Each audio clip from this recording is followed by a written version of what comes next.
नमस्कार, the wire के लिए मैं कृष्णकांत और हमारे साथ हैं भीम आर्मी के राष्ट्रीय अध्यक्ष विनय रतन सिंह जी, जिनसे हम बात करेंगे सहारनपुर दंगे को लेकर के। भीम आर्मी का नाम पहली बार राष्ट्रीय स्तर पर सामने आया और इन पर तमाम तरह के आरोप भी हैं और इनका अपना बहुत मजबूती से रखा जाने वाला इनका पक्ष भी है। आइए इनसे सुनते हैं। रतन जी, जो विपक्षी हैं, आपके दो पक्ष सहारनपुर में हैं जो इस दंगे में शामिल हैं, और उनका कहना है, उनका आरोप है बहुत मजबूती के साथ कि इस सब के पीछे भीम आर्मी है। आपका क्या कहना है? भीम आर्मी की शुरुआत जो है एक एजुकेशन सिस्टम से हुई है जी। और हम लोग क्योंकि पढ़े लिखे लोग हैं जी। तो हम लोगों ने स्टार्ट किया था भीम आर्मी को कि हम लोग इस देश को बदलना चाहते हैं। लेकिन हमें ये नहीं मालूम था कि देश को बदलने की सोच रखने वालों को इसी देश के अंदर बहुत अच्छी तरीके से आतंकवादी या नक्सली कह दिया जाता है। और रही दंगों की बात, तो भैया दंगे हम लोग दंगे क्यों कराएंगे, और किसी भी दंगे से हमारा संबंध हो इस चीज़ को प्रूफ कर दें कि भैया आपका संबंध उस दंगे से है। ना तो सबीपुर में जो घटना घटी है ना तो हमारा उसमें हाथ है, ना ही जो 20 अप्रैल को धुंधली में घटना घटी थी ना हमारा उसमें हाथ था। 9 तारीख को जो घटना घटी है उसमें लोग हमारा हाथ होने की आशंका जता रहे हैं, वो भी किस लिए कि भीम आर्मी ने सभी अनुसूचित जाति के लोगों को और उसके जितने संगठन आसपास काम करते हैं उन सबको बुला लिया था कि भैया हम लोग सबीरपुर घटना पर चर्चा करना चाहते हैं कि हमारे समाज से घटनाएं क्यों रुकेंगी, इसलिए लोगों ने सबने भीम आर्मी का नाम ले रखा है। आज लोग अभी एक घटना घटी है कि किसी राजपूत भाई को किसी ने गोली मार दी है, उसमें भी लोग भीम आर्मी का नाम ले रहे हैं कि भैया वो काम भी भीम आर्मी ने किया है। भैया हम लोग बाबा साहब को मानने वाले लोग हैं और संविधान में पूर्ण आस्था रखते हैं, तो हम लोग लड़ाई दंगे की तरफ अग्रसर नहीं है।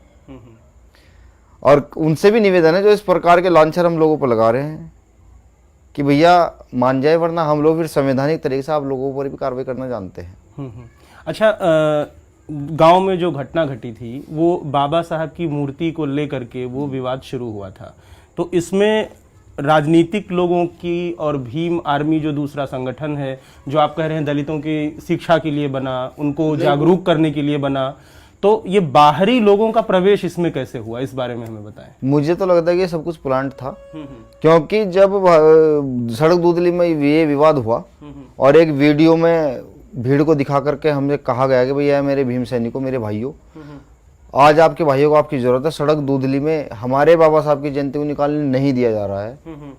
तो जब हमने देखा कि भैया, सोचा उसके विषय में, मैंने कहा भैया तो बहुत गलत है, क्योंकि ये लोग चाहते हैं कि हम लोग वहाँ पहुँचे और वहाँ झगड़ा हो और झगड़ा हम लोगों के सिर पे फिर वो दलित मुस्लिम रह जाए। हमने क्या कहा भैया हम नहीं आएंगे झगड़े में, हम संविधान में पूर्ण आस्था। उसके बाद हमने एक वीडियो वायरल की थी, लेकिन नहीं, जब भाजपा के लोगों का या कुछ ऐसी बात नहीं कि स्वर्णों में बाबा साहब को मानने वाले लोग ने, बहुत सारे लोग हैं, मिला हूं मैं, लेकिन वो लोग जो यहाँ पर धुंधली में बाबा साहब का प्रेम दिखा रहे थे तो उन्हें सबीपुर में भी बाबा साहब का प्रेम दिखाना चाहिए था ना। जब वो लोग अपने गांव के अंदर रविदास मंदिर के अंदर एक बाबा साहब की प्रतिमा धरना चाहते थे तो उसमें ऐतराज क्या है? रविदास गुरु जी हैं, पूजते वो लोग हैं, शेड्यूल कास्ट के लोग, लेकिन नहीं, वहाँ के लोगों ने ऐतराज किया, वो नहीं धरने दी। और जिस दिन ये घटना घटी है उसके विषय में जैसा मुझे मालूम हुआ है कि वहाँ पर बाबा साहब के मुर्दाबाद के नारे लगाए गए हैं, तो वहाँ के कुछ महिलाओं ने ऑब्जेक्शन किया है, कुछ जो छोटे बच्चे थे 15-14 साल के, उन्होंने कहा भैया ये गलत है, ये मत कीजिए आप, और ये सब कुछ पुलिस के सामने हुआ है। अच्छा, ये आरोप बार बार आ रहा है कि पुलिस के सामने जो घटनाएं हो रही हैं, गांव जलाया गया वो भी पुलिस के सामने हुआ, इसके बाद जो मायावती के आने के बाद की जो घटना घटी, एक लड़का मारा गया और आरोप है कि कुछ घरों में आग भी लगाई गई, वो भी पुलिस के सामने हुआ। वहां पर तब तो बड़ी संख्या में फोर्स तैनात थी, तो प्रशासन भी क्या इसमें इन्वॉल्व है? अब ये तो सोचने की बात है कि 60, 70, 80, 100 से ऊपर घर फूक दिए जाते हैं, कुछ नहीं छोड़ते उनका। और तो और जो चारा खाने के लिए भूसता उसमें भी आग लगा दी जाती है, यहाँ तक कि गाय भैंस को तलवार से काटकर उसके ऊपर भी आग लगा दी जाती है। तो यही समझ नहीं आया कि भैया ये लोग चाहते क्या थे कि इतना बड़ा जो काम इन्होंने किया है इंसान तो नहीं कर सकते। ये या तो आतंकवादी भी ऐसा काम नहीं कर सकते, तो आतंकवादी से भी जो बहुत बाहर की चीज है वो लोग ऐसा काम कर सकते हैं। अब वो वहाँ काम करने वाले कौन लोग थे ये हम नहीं जानते, लेकिन आज बुद्धिजीवी वर्ग का दिमाग ना जाने कहाँ चला गया है। वो ये तो अब तक किसने ये आवाज नहीं उठाई है कि जो सबीरपुर घटना के दोषी हैं, जिन्होंने आग लगाई है, जिन्होंने बच्चों को, औरतों को, महिलाओं को काटा है, कि भैया वो जल्द से जल्द पकड़ के जेल जानी चाहिए, क्योंकि वो कई हजार की संख्या में लोग थे। नहीं, काटा गया है भी किसी को? हाँ, काटने की तो कोई घटना नहीं हुई। औरतें कटी हुई पड़ी हैं, आप हॉस्पिटल में जाकर देखिएगा। अच्छा अच्छा। जी, सबीरपुर घटना में औरतों के तलवारें लगी हुई हैं, आदमियों की तलवारें लगी मतलब घायल हैं लोग? जी हाँ, क्योंकि मौतें तो 2 ही 3 हुई हैं। वो तो स्टार्टिंग में तो एक लड़के की हुई थी, राजपूत समाज के लड़के की, और उसकी भी मौत को ऐसे बता रहे हैं कि भैया जब जैसे आग वगैरह लगानी स्टार्ट की है तो दम घुटने से सब कुछ हुआ है। अब सच्चाई क्या है ये तो देखिए प्रशासन का काम है, हम लोगों का काम सच्चाई नहीं है। जबकि हम लोगों को सूचना जिस समय मिली है तो मैंने पहले वहाँ एक भाई रहते हैं उधर ही, उनका फोन आया, भैया ऐसी सी बात है। मैं चंडीगढ़ था, मैंने कहा भैया पहले जाकर पूरी स्थिति पता करो, क्योंकि लोग अफवाह बहुत उड़ाते हैं। तो वह जैसे उस गांव की तरफ गए हैं, उन्होंने देखा कि सड़क पर तलवारें लिए हुए और अवैध हथियार लिए हुए लोगों ने एक नंगा नाच पुलिस प्रशासन के सामने कर रखा था। ये आंखों देखी बातें हैं जो उन्होंने बताई। तो उन्होंने वो वहाँ से वापस होते भागे हैं उनसे बच करके। उन्होंने कहा भैया मना कर दीजिए, कोई भी आदमी उधर नहीं जाएगा समाज का। तो जहाँ तक भी मेरे पास फ़ोन व्हाट्सअप जो कुछ भी था, साथी को फ़ोन किया, भैया कहो कि उस बड़गांव रोड की तरफ, सबीपुर छोड़ दीजिए आप, बड़गांव रोड की तरफ भी कोई साथी नहीं जाएगा। और मैंने कहा दूसरे ग्रुपों में वायरल कीजिए, क्योंकि भीड़ का जो मामला है उसका ये नहीं पता लगता, वो किसी अनजान को ही कर दे। तो हमने पूरी कोशिश की, लेकिन फिर हम लोगों पे दोष मढ़ा जा रहा है, समझ नहीं आ रहा कारण क्या है। अच्छा, एक चीज़ और बड़ी महत्वपूर्ण है कि आप लोग बाबा साहब के मानने वाले लोग हैं। बाबा साहब जैसे व्यक्तित्व का नाम लेकर के आप अपना आंदोलन आगे बढ़ा रहे हैं। अगर दलितों पर अन्याय हुआ था, मूर्ति नहीं रखने दी गई थी, तो भीम आर्मी संवैधानिक तरीके से, लोकतांत्रिक तरीके से बहुत बड़ा प्रदर्शन कर सकती थी।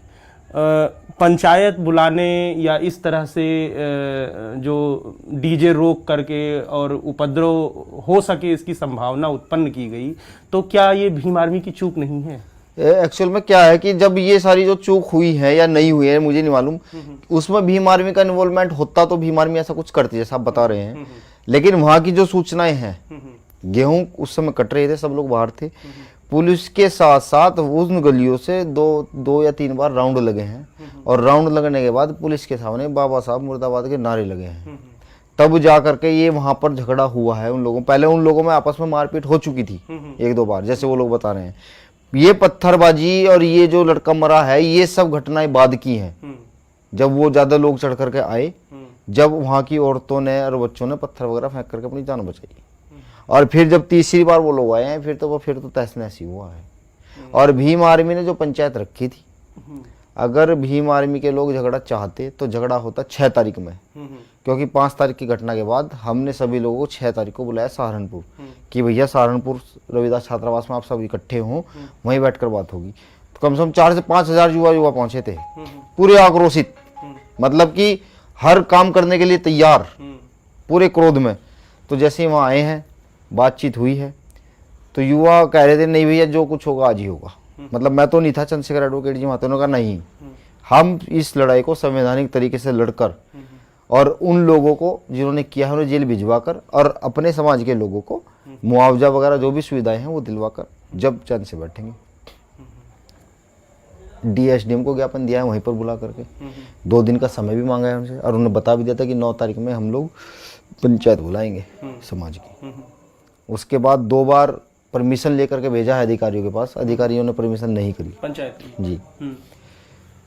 और फिर ना जाने DM साहब और SSP साहब को क्या लगा है कि उन्होंने रात में ही फोर्स खड़ा कर दिया है, जो भी आता रहा उसे पहले भगाते रहे। फिर कुछ लड़के थे जो संगठन को से दिल्ली जुड़े थे, उन्होंने पूछा भैया यहाँ पंचायत है पूरे समाज की, भीम आर्मी की नहीं, पूरे समाज की पंचायत है, जिसमें सभी अनुसूचित जाति के संगठन प्लस OBC समाज के वो लोग या मुस्लिम समाज के वो लोग जो बाबा साहब में अपनी पूर्ण आस्था और विचारधारा रखते हैं, वो भी लोग आ रहे थे। शामली वगैरह से भी कुछ लोग आ रहे थे, और इस क्षेत्र से भी बहुत सारे लोग, अदर लोग भी पहुंच रहे थे, खाली शेड्यूल कास्ट या चमारी नहीं, और भी बहुत सारे लोग पहुंच रहे थे। लेकिन प्रशासन ने वहाँ लाठीचार्ज जो करना स्टार्ट किया है, और वो उसकी सूचना लगी है।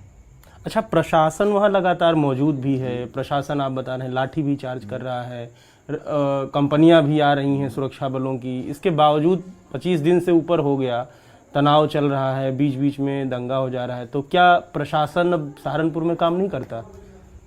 अब प्रशासन को मैं इतना दोषी नहीं मानता, क्योंकि कहीं ना कहीं राजनीतिक परिसर में वो लोग बहुत ज़्यादा हैं। वो लोग राजनीतिक परिसर में अगर ना होते तो सबीपुर के बाद वो घटना की औकात नहीं थी, वो घटना हो जाती। हम लोगों को भी 9 तारीख में पंचायत रखने की आवश्यकता क्या थी, अगर सबीरपुर के दोषियों को सजा मिल जाती है और उन लोगों को जल्दी से जल्दी, क्योंकि एक तरफ तो आप 15 लाख मुआवजा दे देते हो, एक तरफ जिसके घर में कुछ बचा ही नहीं, बच्चों को कपड़े पहनने के लिए, खाने के लिए इनका दाना नहीं है, उसे आप 25,000 रुपये थमाते और वो बड़ा हॉस्पिटल में है। तो ये तो जो सवर्ण लड़का मरा है उन्हें 15 लाख का चेक मिल गया था जब, और जो दलित लड़का मरा है दलित लड़का तो अब बाद में मरा है। हाँ। ठीक, उससे पहले भी एक दलित लड़का मरा था, उसको 25,000 रुपए दिया गया। उसका तो केस ही नहीं दर्ज हुआ। केस ही नहीं दर्ज हुआ जी। ये 25 किसको दिया गया? ये 25 जो लोग कट्टे फटे जिनके घर फूके हैं। अच्छा, उन्हें 25,000 रुपए। अच्छा, जो दलित 2 लड़के मरे उनको कोई मुआवजा नहीं? अभी तक शायद आज दिया है या नहीं दिया है ये जानकारी नहीं। एक ही तो लड़का मरा है दलित। अच्छा जी। तो 3-4 मौतों की बात कही जा रही है, वो कौन? हाँ, अभी एक दलित की सूचना है, बाकी 4 लोग सहारनपुर में वो हैं, सॉरी वहाँ मेरठ में। अच्छा, एडमिट है जी, वो हालत गंभीर है उनकी। और एक ये राजपूत भाई है, इसकी पता लगा है शहर में। जी, एक वो है जो पहले हो गई थी। ये 3-4 लोग हैं। एक कोई मुस्लिम भी है जिसको गोली मार रखी है, सबीपुर में जिसे गोली मारी थी। वो किसने मारी? वो उसी दंगे जो जिसमें वो लड़का मरा है, वो गाड़ी चला रहा था, उसकी गाड़ी को रोककर उसे गोली मारी है। उस गाड़ी में से सबको निकाल के तलवारों से काट दिया गया। एक तो वीडियो आई हुई है, यहाँ से ये पूरा इतना कटा हुआ है और दिल बाहर है, धक धक धक बाहर की तरफ धड़क रहा है। वो हॉस्पिटलाइज है भी? जी। अब ये पता नहीं वो मर गया या हॉस्पिटलाइज है। तो क्या अब ऐसी स्थिति है सहारनपुर में कि दलित और वंचित समाज के लिए प्रशासन की जगह भीम आर्मी को खड़ा होना पड़े, ये स्थिति आ गई है? देखिए, अगर कोई अनुसूचित जाति में गलत है तो भीम आर्मी उसके साथ नहीं देगी। लेकिन हाँ, इस देश में कहीं भी महिलाओं पर शोषण होगा तो भीम आर्मी पूरी ताकत के साथ खड़ी होगी, आंदोलन करेगी। और अगर अनुसूचित जाति के लोगों पर शोषण होगा तो उससे ज़्यादा ताकत के साथ खड़ी होगी। कहने का मतलब ये है कि भैया शोषण बर्दाश्त नहीं होगा। जैसी समानता संविधान में है, जैसी समानता में आप जीते हैं, ऐसी समानता में हम लोग भी जीना चाहते हैं। तो ऐसी समानता तो संविधान हर नागरिक को देता है ना? जिस बाबा साहब में आपकी आस्था है, आप बता रहे हैं, वो संविधान तो देता है। तो वो कौन लोग हैं जो सभी को एक समान अधिकार, समान अवसर, समान सम्मान उनको नहीं देना चाहते हैं? किससे लड़ाई है? मनुवाद से लड़ाई है, ब्राह्मणवाद से लड़ाई है। मनुवादी सिस्टम जो है यही ऊंच नीच की भावनाएं रखना, जातिगत भेदभाव फैलाना और एक दूसरे को अपने से छोटा बड़ा समझना। यह शरीर जो मिलकर जो बना है वो सभी का शरीर एक जैसा है। वो चाहे इंसान पंडित हो, क्षत्रिय हो, वैश्य हो या शूद्र हो, उन सबका शरीर एक है। ब्लड भी रेड कलर का ही है, बाल भी काले वगैरह ही आते हैं। अगर शेड्यूल कास्ट के अंदर या शूद्रों के अंदर कुछ अलग से कोई क्वालिटी है तो वो मैं भी जानना चाहूँगा, क्यों मालूम नहीं है मुझे भी। यही बात तो समझाने की है, लेकिन मसला ये है कि भीम आर्मी पर भी सवाल उठने लगे हैं। जैसे कि जब जंतर मंतर का प्रदर्शन हुआ तो कई बहुत समझदार लोग जो हमेशा दलित वंचित तबके के साथ खड़े होते हैं, उन्होंने भी ये आशंका जाहिर की कि शायद ये अच्छा नहीं है, शायद अगर इस तरह के उग्र प्रदर्शनों की ज़रूरत पड़ने लगी तो एक ऐसी स्थिति आ सकती है कि जब अराजकता पैदा हो जाए। तो क्या वो लोग भीम आर्मी को भी सचेत कर रहे हैं कि कहीं आप गलत तरीके से अपना हक न मांगें या संविधान को कोई खतरा न पैदा हो? ये एक तरह की चेतावनी, इसको मानेंगे आप? नहीं, भीम आर्मी जब उग्र प्रदर्शन करती नहीं है तो मैं इसे कैसे मान लूं? भीम आर्मी का काम क्या है? अगर यहाँ पुलिस प्रशासन बताना नहीं चाहता प्रशासन, वरना बहुत सारे यहाँ दलित मुस्लिम दंगे जो लोगों ने पूरी ताकत कराई है कराने की, हम लोगों ने उसे ख़त्म किया है, प्रशासन के साथ मिल करके ख़त्म किया है। अगर अधिकारी यहाँ के बता दें, बहुत सारे दंगे कई गुरु महाराज की मूर्तियाँ तोड़वाई हैं, वो झगड़े हम लोगों ने ख़त्म किए हैं। छोटी सी ज़मीन का विवाद कुछ लोगों ने बिल्कुल दलित मुस्लिम दंगे के उसमें बिल्कुल कर दिया, भैया ये कम से कम 100-200 मौतें होती अगर वो हो जाता, वो हमने बंद किया है। प्रशासन के साथ मिल करके कुछ जब हमें सूचना ही मिलती है कि भैया वहाँ ऐसा होने वाला, तो पहले हम प्रशासन को सूचना कर देते हैं। तो हम लोग जो चाहते हैं कि ये कानून व्यवस्था बनी रहे, तो हम लोग गलत कैसे हैं ये चीज़ समझ में अभी तक नहीं आ पाई है। कुछ लोग को ये भी दिक्कत है कि भैया कहीं बाबा साहब की अगर मूर्ति प्रतिमा की तरफ कुछ होता है, उसे तोड़ देते हैं या कुछ भी होता है, तो भीम आर्मी के लोग पहुंचते हैं। हम लोगों की जो एक्टिवनेस है, बहुत जल्दी तेज काम करने का जो तरीका है, शायद लोग इससे कहीं ना कहीं परेशान है कि यार ये लोग, पुलिस आती नहीं है ये लोग पहुंच जाते हैं, पुलिस आती नहीं है लोग पहुंच जाते हैं। अब अगर कहीं बाबा साहब की प्रतिमा तोड़ दी गई, वहाँ पर जैसे साथी को पता लगा वो 200-300 की संख्या में वहाँ पे पहुँच गए हैं, तो इसका मतलब ये थोड़ी कि हम उग्र प्रदर्शन कर रहे हैं। वहाँ हम पहुँचते हैं, एप्लीकेशन लिख कर देते हैं, बस प्रशासन ये कहता है भैया ये चीज़ पहले ठीक करो। अच्छा, जो आप लोगों ने पंचायत बुलाई थी, जब कार्रवाई नहीं हुई गांव जलाए जाने के बाद में आपने पंचायत बुलाई, तो वो पंचायत तो जाहिर है शांतिपूर्ण ही होगी, लोग बैठेंगे बात करेंगे। उस पंचायत के बाद कैसे उपद्रव हुआ? वो ऐसी पंचायत हमने एक बार पहले बुलाई थी, गढ़कोली कांड अगर आपने सुना हो, गढ़कोली गाँव का, उसी में भी हमने 9 ही तारीख को पंचायत बुलाई थी, और वो पंचायत बिल्कुल शांतिपूर्वक तरीके से हुई थी। उसमें भी कई हजार की संख्या में लोग थे, कम से कम 30-40 हज़ार लोग थे। तो हमने सोचा कि भैया इस बार भी, क्योंकि उपद्रव होने के पूरे चांसेस थे, हमने सोचा कि पंचायत बुलाएंगे, आसपास के क्षेत्र के लोगों को, बुद्धिजीवी लोगों को बुलाएंगे, उन्हें स्टेज पर खड़ा कर उनसे बुलवाएंगे शांति व्यवस्था के तरीकों से, कि जो युवाओं में उग्र चीज़ है वो शांत हो, और फिर उसके बाद हम लोग डीएम या एसडीएम को यहीं पर बुला करके अपनी जिम्मेदारी पर ज्ञापन यहीं सौंप देंगे और कार्रवाई का आश्वासन ले लेंगे, भैया 2 दिन 4 दिन 5 दिन 10 दिन, क्योंकि देखो जो दोषी है वो तो जाना ही जाना था जेल, ये तो तय है। लेकिन नहीं, प्रशासन ने अपनी मनमानी की है, प्रशासन ने पंचायत नहीं होने दी। प्रशासन उन पंचायत को होने देता, जो दलित समाज के लोगों के साथ उपद्रवी भी आए हुए थे, वे भी कुछ ना कर पाते हैं। लेकिन जब प्रशासन ने सबको इधर उधर भटकाना शुरू किया है, अब क्योंकि हम लोग सोचते हैं, तो जैसे साथी को फ़ोन आया कि भैया ऐसी सी बात है, तो हमने सोचा यार अगर ये लोग शहर में फिरेंगे तो किसी का एक्सीडेंट हो जाए या फिर कोई किसी के साथ लड़ पड़े, तो हमने कहा भैया एक जगह और है वहाँ गांधी पार्क, हमने कहा उन्हें कि भैया आप एक काम करें सभी गांधी पार्क चले जाएं। वहाँ भी जाकर के पुलिस ने लाठीचार्ज किया है, वहाँ कुछ भगवतधारी लोगों ने पत्थरबाजी भी की है। तो फिर कुछ लोग रामनगर की तरफ से चले गए हैं, वहाँ बहुत सारे लड़के थे, मतलब कई हजार की संख्या में, वहाँ भी पुलिस ने लाठियाँ फटकारी है। वरना जब भीड़ है कहीं पर तो आप उन्हें समझाएं, ना कि उनकी तरफ लाठी घुमाएं। तो बस वहाँ फिर कौन लोगों ने जिन्होंने उपद्रव किया ये तो हम नहीं जानते, लेकिन हम लोगों की बात ऐसी है कि उस दिन पूरे दिन भी advocate Chandrashekhar Azad ji DM SDM के कहने पर उनके द्वारा शांत माहौल, वो हर जगह जाम खोलते फिर थे और शांति कराते फिर थे उन्हीं के साथ। अब वो झूठ बोल जाए तो क्या कर सकते हैं। अच्छा, एक चीज़ और कही जा रही है कि भीम आर्मी के जो आपके संस्थापक हैं, संयोजक हैं चंद्रशेखर जी, तो अब ये नई चर्चा शुरू हुई है, भीम आर्मी जब से सामने आया है ये सहारनपुर की घटना के बाद, तो अब ये चर्चा जोर पकड़ रही है कि एक नया राजनीतिक संगठन, दलित राजनीति का एक नया केंद्र उभर रहा है और इसको लेकर तरह तरह की चर्चाएं हो रही हैं। तो क्या ये चर्चाएं सही दिशा में हैं? आप लोगों की कुछ राजनीतिक आकांक्षाएं भी हैं? राजनीतिक आकांक्षा समझ नहीं आता ये चीज़ क्या है, लेकिन अब इस दौरान जो ये 10, 20, 30 दिन का जो दिन ये समय गुजरा है, इससे ये तो मालूम हो गया कि राजनीति बहुत गंदी चीज़ है। वो एक देशभक्त को देशद्रोही और एक देशद्रोही को देशभक्त बनाने में सक्षम है। तो हम नेता बनना नहीं चाहते, लेकिन हाँ नेता बना देना जरूर चाहते हैं।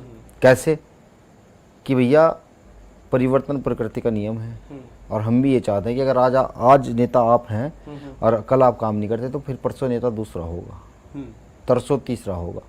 ये हम लोगों की सोच है। तो इसका मतलब है कि जो मौजूदा दलित नेतृत्व है उससे आप असंतुष्ट हैं? नहीं, अभी तक तो हमने उन लोगों के विषय में ये नहीं देखा कि उन्होंने किया क्या है, क्या वो लोग कर रहे हैं। ठीक, अगर शेड्यूल कास्ट के लोगों की सही आवाज भी कोई नहीं उठा सकता तो भैया लानत है फिर तो जीवन पर। और मैं तो इस देश के बुद्धिजीवी वर्ग को भी कहना चाहता हूँ, यार जाति व्यवस्था से एक तरफ उठ करके जातियों को तोड़ करके आप खुद पर वो करें ना कि क्या सही क्या गलत है। अगर शेड्यूल कास्ट समाज के लोग गलत हैं तो उन्हें गलत कहें, और अगर आपके अपने समाज के भी लोग गलत हैं तो आप उन्हें भी गलत कहें, तब तो पता लगेगा कि आप बुद्धिजीवी हैं। वरना ऐसे तो बहुत सारे कहते हैं कि हम भी बुद्धिजीवी हैं, हम भी बुद्धिजीवी हैं। नहीं, वो तो एक अलग बात है, एकेडमिया जो बातचीत करेगा, जो बहस चलाएगा। लेकिन जो आपने कहा कि हम ऐसा चाहते हैं, हम ऐसा मानते हैं कि आज कोई और नेतृत्व कर रहा है, कल कोई और करेगा, हम नेता नहीं बनना चाहते लेकिन नेता बनाना चाहते हैं, तो क्या आप महसूस करते हैं कि नए दलित नेतृत्व की जरूरत है इस देश में? हाँ, क्यों नहीं है। तो भीम आर्मी वो विकल्प पेश करेगी? नहीं। हाँ। मैंने क्या कहा कि एक तो भीम आर्मी जो एक राजनीतिक संगठन है जी, इसके अंदर राजनीतिक लोगों को कोई काम नहीं। आपने देखा भी होगा कि जब हमने दिल्ली जंतर मंतर पर जो कार्यक्रम हुआ था, अपने नेता उस मैंने साफ कह दिया था स्टार्टिंग, भैया कोई अगर यहाँ नेतागिरी की बात करेगा तो मुझे मजबूरन माइक लेना पड़ेगा। ऐसे ही हमने बार बार ना, उसके बहुत सारे नेता आए भी, हमने उन्हें मना कर दिया, भैया आप वापस जा सकते हैं, आप चाहे कितने भी हितैषी किसी के भी हों, लेकिन यहाँ नेता नहीं, हम और हम लोगों के मंच पे नेता नहीं चढ़े हैं। ठीक, तो भीम आर्मी राजनीतिक संगठन है, राजनीति से हमारा कोई मतलब नहीं है। ठीक, और चाहता है कि राजनीति से कोई मतलब ना हो, इन फ्यूचर में भी हम लोग राजनीति से कोई मतलब ना रखें। जिससे अगर राजनीति करनी हो वो भैया संगठन छोड़े और अपने जो करना है वो करे। जब तक संगठन में व्यक्ति रहेगा वो राजनीति नहीं करेगा। तो फिर नेता कैसे बनाएंगे? नेता तो मुझे अब भीम आर्मी के सबसे स्टार्टिंग वाले पोर्शन पे जाना पड़ेगा बताने के लिए। अच्छा, हाँ, वो भी बता दीजिए। वो ये है कि हम लोगों का जो काम करने का जो एजुकेशनल सिस्टम है उसमें एक चीज हम और इन्वॉल्व करते हैं। वो क्या कि हम बच्चों को परफेक्ट करते हैं। किस लिए? कि अगर गांव के अंदर कोई बड़ा व्यक्ति ना हो और आपके गांव में कोई अधिकारी या नेता कोई आ जाए तो कम से कम 5 साल का बच्चा भी उसके साथ सवाल जवाब कर ले। अच्छा। और नेता क्या है? जो दूसरे की बात काट के अपनी बात को प्रभावी तरीके से प्रस्तुत कर दे, वही नेता है। ठीक है, तो हम चाहते हैं कि हर घर घर में नेता पैदा हो, और शेड्यूल कास्ट के अंदर तो एक घर में एक नेता का होना अति आवश्यक है। क्योंकि जितनी ज्यादा उसे नॉलेज होगी उतनी ज्यादा ही वो अपने वाले नेता की बोलती बंद करेगा, और जब उसकी बोलती बंद होगी तो भैया उसे काम करना पड़ेगा। तो हमारा भीम आर्मी का जो सिस्टम है वो सामने वाले से काम करवाने से है, वो चाहे अधिकारी हो या नेता हो, नॉलेजेबल बेस पर। ये नहीं कि उसका लठ मार कर ना, संवैधानिक तरीके से चाहे RTI लगाएं या फिर उसकी कहीं पर वीडियो बनाएं, कैसे भी करके, लेकिन उस पर ये रहे कि भैया अगर गलत काम करोगे ना तो भीम आर्मी वाले RTI वगैरह लगा के कहीं ना कहीं से खींच के लेकर आएंगे, काम सही कराएंगे। अच्छा, जो गांव जो शब्बीरपुर है जहाँ पर ये घटना हुई है, तो वहाँ पर दोनों तरफ के लोग वो एक दूसरे पर आरोप लगा रहे हैं, और ज़्यादा जो दूसरे पक्ष का जो बड़ा आरोप है वो लगातार उसमें जो है वो भीम आर्मी को कहा जा रहा है। और वही बात जो है करीब करीब मंत्री ने दोहराई, श्रीकांत शर्मा ने, उन्होंने भी मायावती पर आरोप लगाया कि उनके जाने के बाद ये हुआ है। और जो दलित समाज के लोग हैं उनका आरोप है कि भाजपा सरकार अपने प्रशासन को ठीक से काम नहीं करने दे रही है, भाजपा सरकार को शह है सवर्णों को, इसलिए वो ऐसा कर रहे हैं। आप भी ऐसा मानते हैं कि भाजपा सरकार शह दे रही है दलितों के खिलाफ? सहना देती तो इतनी बड़ी बड़ी घटनाएं होती है। तो फिर अगर वो आपके खिलाफ सरकार ही काम कर रही है तो ऐसे सरकार से, ऐसी परिस्थिति से कैसे निपटेंगे? ये देश जन आंदोलन का देश रहा है जी। जन आंदोलन करके हमने देश छीन लिया अंग्रेजों से।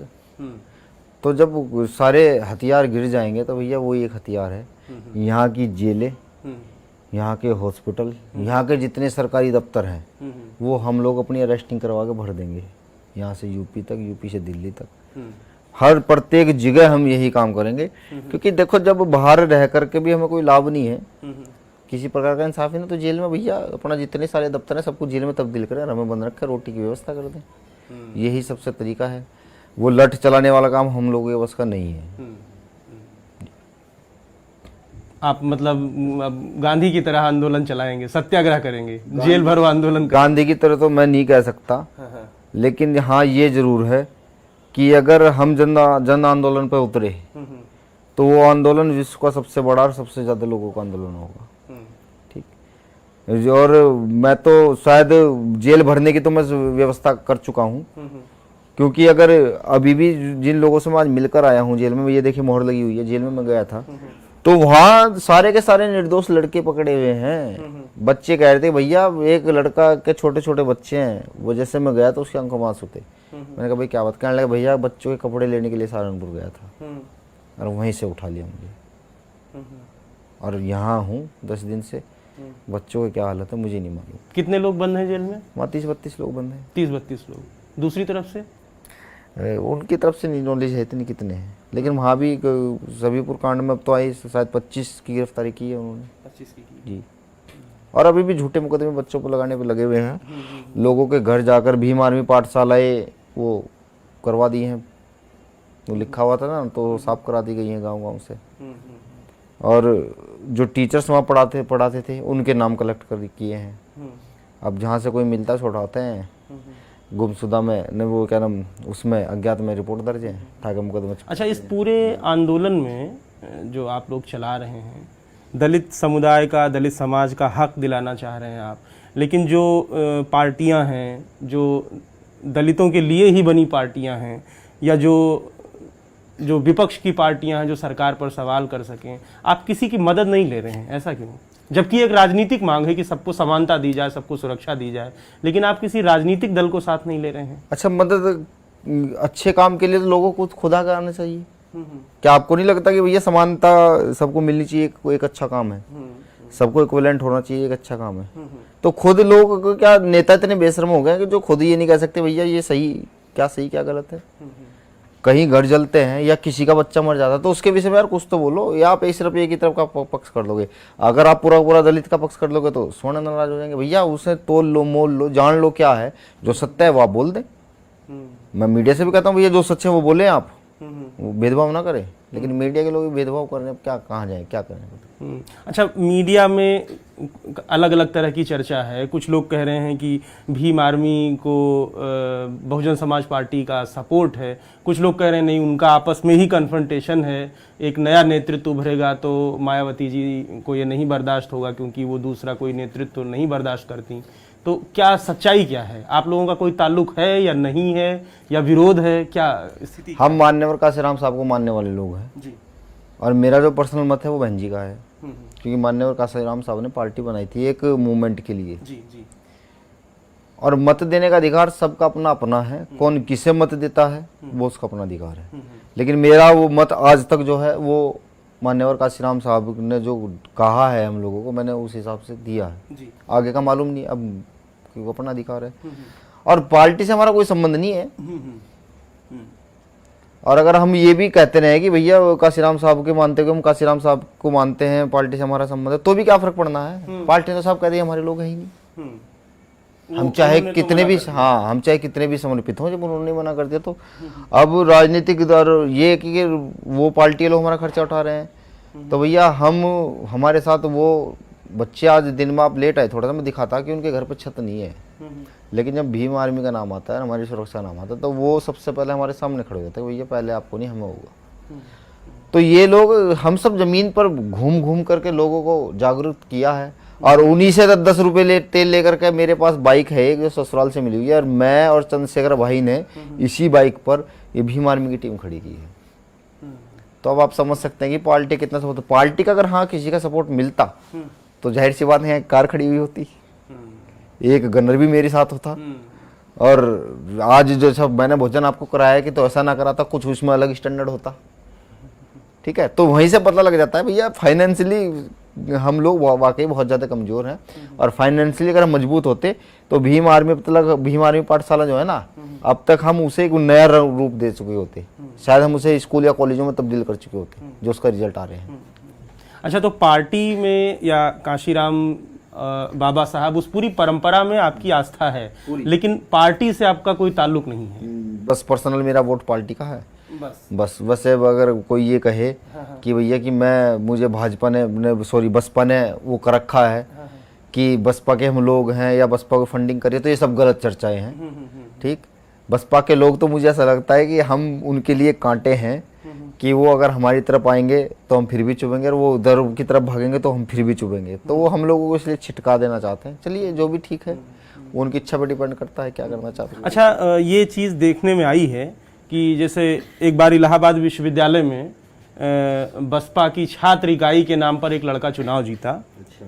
तो मायावती जी ने उसको डिसोन कर दिया अलग से, तुरंत स्टेटमेंट जारी करके कि हमारी कोई छात्र इकाई नहीं है। तो उसी तरह की शिकायत आपकी है कि हम आंदोलन कर रहे हैं लेकिन वो मना कर रही हैं कि ये हमारे लोग नहीं हैं। नहीं, मेरी उनसे शिकायत नहीं है। हाँ। जब हम उनके लोग है ही नहीं तो वे तो क्या इसमें मना करना। आप ये मान रहे हैं कि आप उनके लोग जी नहीं है। हाँ। हम सिर्फ सामाजिक लोग हैं और एक देश के विषय में चिंतक, देश की चिंता करते हैं, समाज की चिंता करते हैं, उसी विषय में सोचते हैं। उसी विषय में भीम आर्मी भी सोचती है। जी। अच्छा, भीम आर्मी का जो समर्थन है ये कितना है, कितने लोग इससे जुड़े हुए हैं, कितने एट प्रेजेंट टाइम? जी एट प्रेजेंट तो अभी तो आपकी को मैं काउंटिंग करके नहीं बता सकता। हाँ। क्योंकि देश का ऐसा कोई कोना नहीं होगा जहाँ भीम आर्मी के लोग आपसे ना जुड़े हुए हों। अच्छा। पूरे देश का कोई भी कोना अब। अच्छा। जी हाँ, तकरीबन सारे देश में। वो आपने देख लिया होगा कि हमने क्या नाम, पैसे तो ही नहीं हमारे पास खर्च करने के लिए, और कार्यक्रम का जो खर्चा था वो भी सब साथियों ने दिया जो वहाँ आए हुए थे। किसी ने 5, किसी ने 10, किसी ने 50, किसी ने 100। और फेसबुक और व्हाट्सएप से हमने सबको सूचना भिजवाई। ये भी नहीं कि किसी को हाँ भैया उस गांव का, हाँ भैया क्या है, बाइक के तेल के लिए 10,000 रुपये भिजवा रहे हैं तो घूम और प्रचार कर, ऐसा भी कुछ नहीं किया। तो वहाँ से आपको समझ लेना चाहिए कि जब हम लोग सही हैं तो तभी तो इतने सारे लोग आए, गलत होते तो कौन आता। तो 10-5 लाख सदस्यों की संख्या होगी आराम से। अब तो पता है मेरा जो मेन नंबर है वो बंद है, जो नंबर सब पर गया हुआ है। और दूसरा नंबर जो किसी के पास नहीं, बहुत कम लोगों के पास है, आप जैसों के पास, उस पर भी कॉल आने लगे कि भैया भीम आर्मी में ज्वाइन कैसे करें। मैंने कहा ठीक है, आप भीम आर्मी के हैं, काम सही करें तो आप भीम आर्मी के, अगर आप ऐसा में तो ये चर्चा में आने के बाद सदस्यता बहुत तेजी से बढ़ी। जी। उसके पहले तक कितनी थी? यहाँ 30-40 हज़ार से ज़्यादा स्ट्रेंथ थी जिले के अंदर। 30-40 हज़ार जिले के अंदर। आसपास के जिलों में भी है आप? हाँ, हरिद्वार में है, पूरे में है आपका, मुजफ्फरनगर, शामली, पुरकाजी, और इधर हरियाणा पड़ता है, यमुनानगर वगैरह। और आपके कुछ जिले इसके हैं एमपी के, राजस्थान में, जयपुर में हम लोग ठीक ठाक प्रभावी हैं। मतलब क्या है कि आसपास के प्रदेशों में भी 5-5, 7-7, 10 जिलों में अपने कार्यकर्ता हैं, चाहे हों वो 200 ही हो चाहे। अच्छा, संगठन तो आपका 2015 में बना है जी। तो ये 2 साल में तो बड़ी तगड़ी प्रगति है। तगड़ी प्रगति ये कैसे है, ये भी सब मनुवाद का देन है। अच्छा जी। वो देन क्या है कि गढ़कोली गांव है, वहाँ पर एक विवाद हुआ था, हम लोग उसमें छीते पीटे सारे काम हम लोगों के साथ हुए। मतलब पुलिस ने भी हमें पिट्टा, फिर राजपूतों ने हमें पिट्टा बढ़िया करके। और उसमें भी मतलब कि राजपूतों ने कहा हमारा शोषण भी कर दिया।